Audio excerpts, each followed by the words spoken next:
Alors, le corrigé du numéro 72, page 124. Donc là, on est sur une fonction du second degré, hein, en f de x égale a facteur de x moins x1 facteur de x moins x2, puisqu'on est en moins 5, facteur de x moins 4, facteur de x plus 11. Alors, ce type de fonction, on a vu dans le cours que les deux racines sont x1 et x2, c'est-à-dire les deux valeurs de x qui annulent chacun des deux facteurs ici, x moins 4 et x plus 11. Alors pour x moins 4, si je me ramène, je suis assez clairement dans le x moins x1, c'est-à-dire que x1 ici vaut 4. Et x plus 11, alors nous dans le cours c'est du x moins x2, on a un x plus 11, alors c'est pas très grave, un plus 11 c'est pareil que moins 11, c'est-à-dire que ici, mon polynôme, ici les deux racines sont 4 et moins 11, c'est-à-dire les deux solutions. Si je résous, hein, et je veux que f de x fasse 0, il faut que x moins 4 fasse 0, c'est-à-dire x égale 4, ou x plus 11 égale 0, c'est-à-dire x égale moins 11. Donc tel que c'est factorisé là, on peut dire directement, hein, que les deux racines sont 4 et moins 11. Donc dans le cours, hein, les racines c'est x1, x2, donc x moins 4, x1 égale 4, x moins 11, x2 égale moins 11. Donc ici, les deux racines sont 4 et moins 11.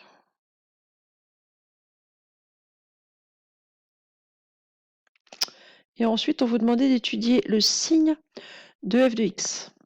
Donc, avant d'étudier le signe, on va essayer de réfléchir un petit peu à l'allure de la courbe qui représente f. Donc, c'est une fonction du second degré avec un a négatif. Donc, toutes les fonctions du second degré se représentent par des paraboles.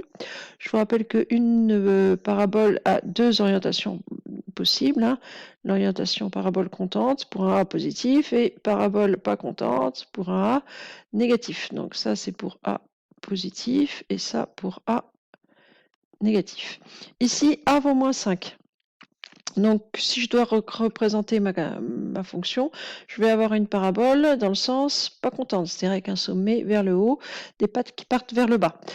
4 et moins 11, les deux racines sont les deux endroits auxquels ma parabole va couper l'axe des abscisses. C'est-à-dire que si je dois tracer la courbe, alors il va falloir bien la déborder à gauche.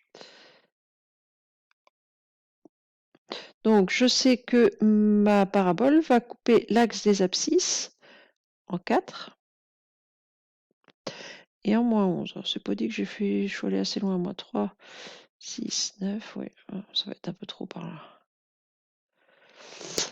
Voilà, moins 11. Bon, mon dessin est vraiment pas bien fait. Et donc, j'ai une parabole pas contente, c'est-à-dire que j'ai une parabole comme ça.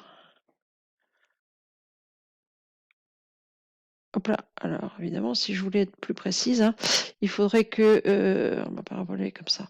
Il faudrait que je fasse un tableau de valeur, mais j'ai déjà une bonne idée de l'allure qu'elle a ma courbe. Là. Avec ce que j'ai là, je ne sais pas jusqu'à combien elle monte, je ne sais pas, je sais pas tout ça, je ne sais pas trop à quel moment s'opère le changement de sens de variation. Alors ça, on va le voir dans le cours un peu plus tard. Mais voilà, j'ai quand même une idée. Je sais que ma courbe, ma parabole, elle coupe l'axe des abscisses en 4 en moins 11, et puis que c'est une parabole pas contente. Donc j'ai pas trop le choix au niveau du dessin, je suis obligée de faire quelque chose qui ressemble à ça. Donc ça me suffit pour avoir le signe, puisque avant moins 11, ma courbe de toute façon, elle est forcément sous l'axe des abscisses, donc ma fonction est négative. Pour les valeurs de x entre moins 11 et 4, je suis au-dessus de l'axe des abscisses, donc ma fonction va être positive. Et ensuite, après 4, ma parabole recoupe l'axe des abscisses au niveau 4, donc elle est obligée de replonger, donc la fonction de devenir négative pour les valeurs de x supérieures à 4. Donc si je dois faire mon tableau de valeurs, donc mes valeurs de x vont aller de moins l'infini à plus l'infini. Les valeurs qui m'intéressent ici, moi, c'est moins 11 et 4. En moins 11 et en 4, ma fonction vaut 0. Et donc le signe de f de x,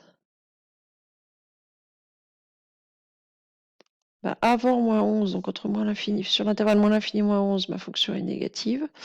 Entre moins 11 et 4, ma fonction est positive. Après 4, ma fonction redevient négative. Voilà pour mon tableau de signes. C'est tout pour cet exercice.